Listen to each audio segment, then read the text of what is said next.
సొరకాయతో బియ్యం పిండి రొట్టె తయారు చేసుకుందాం. ఇక మనము సొరకాయను కడిగి తొక్క తీసి తురుము పట్టేసుకోవాలి.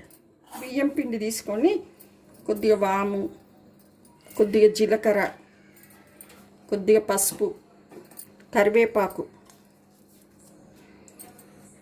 నేను 2 కప్పుల బియ్యం పిండి తీసుకున్నాను. 1 టీ స్పూన్ కారప్పొడి వేస్తున్నాను. కొంచెం టీ స్పూన్కు కొంచెం తక్కువ ఉప్పు వేస్తున్నాను. కొద్దిగా ఆయిల్. ముందు ఇది కలిపేసుకుందాం. బియ్యం పిండి, కారము అంతా కలిపేసుకుందాం. ఇప్పుడు కొత్తిమీర, ఆనియన్ తురుము, ఇప్పుడు సొరకాయ తురుము ఇలా సన్నగా పట్టేసి పెట్టుకోవాలి. ఇప్పుడు ఇందులో వేసేసి ఇప్పుడు ఈ సొరకాయ తురుము, ఆనియన్ తురుము అంతా బియ్యం పిండికి పట్టేట్టు కలిపేసుకుందాం.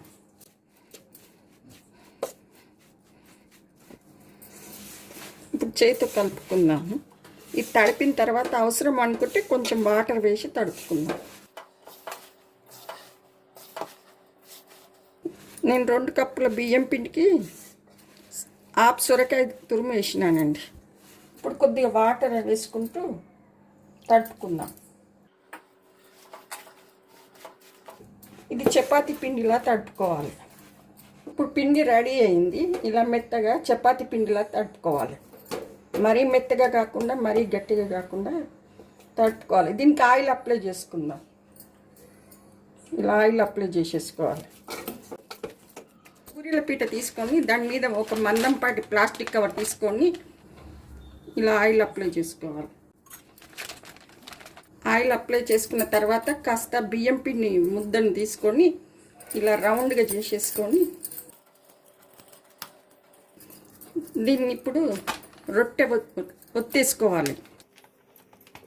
చేతికి ఆయిల్ అప్లై చేసుకుంటూ ఒత్తేసుకోవాలి.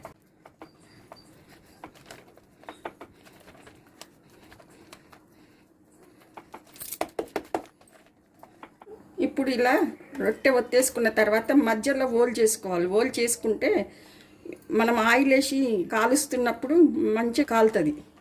పెనం వేడెక్కినాక దానికి ఆయిల్ అప్లై చేసుకోవాలి. ఈ రొట్టెని ఇలా తీసి వేసుకోవాలి.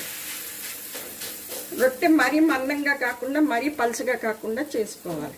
రొట్టె వేసుకున్న తర్వాత దాని మీద ఆయిల్ వేసుకోవాలి.